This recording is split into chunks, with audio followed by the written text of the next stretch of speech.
Buenas, para la clase de hoy debemos hablar del tema de la merciología. Esta palabra es una palabra compuesta que se utiliza en el ámbito aduanero con el objetivo de definir una ciencia que estudia todo lo relacionado con las mercancías. ¿Para qué utilizamos la merciología? Bueno, la merciología se utiliza principalmente para poder llevar a cabo la clasificación arancelaria de las mercancías, es decir, poder distinguir una mercancía de otra con el objetivo de colocarla correctamente en el arancel de aduanas, en la codificación a 6 dígitos que tiene el mismo. Es decir, para poder cobrarle los impuestos a una mercancía, tenemos que conocer la naturaleza, las características de esta mercancía, el origen, la composición, ubicarla en alguna de las secciones del sistema arancelario centroamericano que vamos a ver en las próximas semanas, pero con base a estas características que nos brinda la merciología, tenemos que poder designarla bien, es decir, darle una descripción correcta y aparte poder distinguirla de otras mercancías. Por ejemplo, tenemos que tener la capacidad de poder distinguir un balón de fútbol de un balón de rugby, un balón de fútbol americano, voleibol, de si su material es de vinil, de cuero, de plástico y qué tipo de uso también va a tener, si su uso va a ser deportivo, si va a tener un uso más que todo recreativo, juguete, etc. En ese sentido podría ser muy sencillo, pero también tenemos casos donde pues tenemos una tela, por ejemplo, que es de algodón y otra que es de poliéster y tenemos que poder distinguir una de la otra porque son materiales distintos. En ese caso la merciología también nos da los pasos para poder caracterizar y darle una correcta descripción o designación a esas mercancías. Quien importa o exporta tiene que poder distinguir estas características porque es el dueño de la mercancía o el consignatario, o sea, el que la va a recibir. Entonces tiene que ser capaz de poder darle estas características. Sin embargo, cuando hay duda sobre esas características de la mercancía y no podemos distinguirla correctamente, ahí es donde entran los análisis químicos, biológicos, científicos en general, para poder darle la correcta designación merciológica a una mercancía.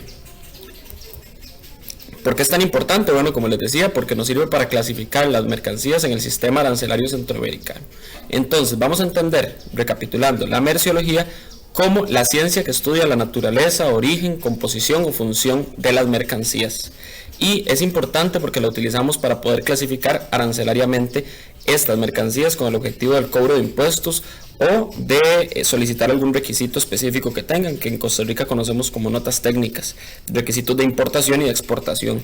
Cada una de las mercancías tiene una codificación específica y esa codificación tiene que ser respetada a nivel aduanero, es decir, siempre va a ser la misma. Por ejemplo, si estamos hablando de una mercancía como un caballo vivo, sabemos que se va a clasificar en el capítulo 01, en la partida 01, en la subpartida 10, 010110.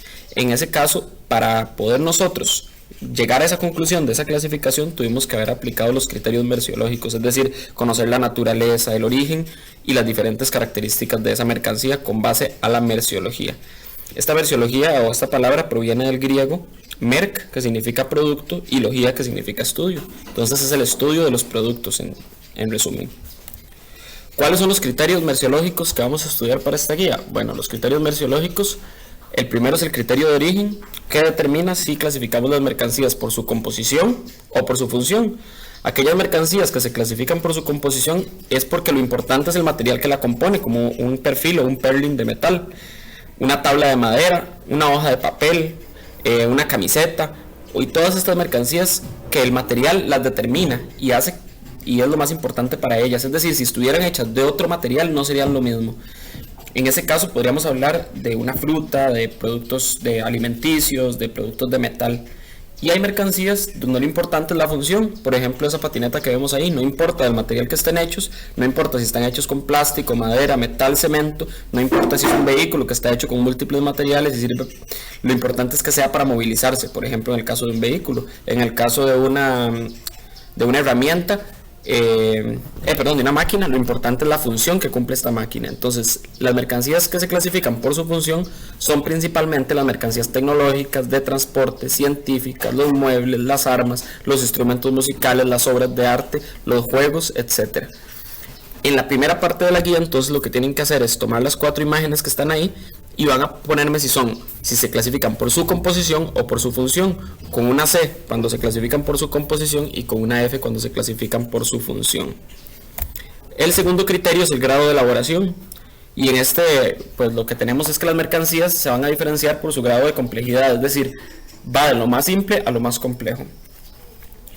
empezamos primero con los productos en bruto o materia prima, que sería aquello que utilizamos para fabricar otras mercancías.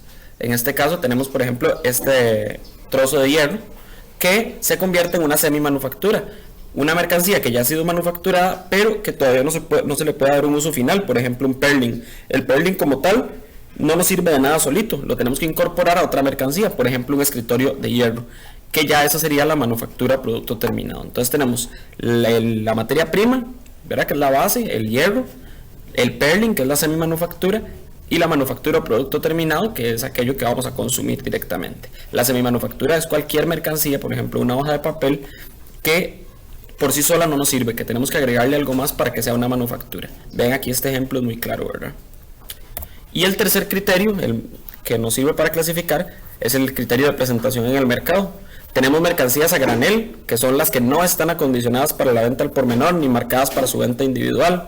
Podemos hablar de las verduras cuando las compramos en la feria, del café cuando se compra a granel, del arroz para exportación a granel.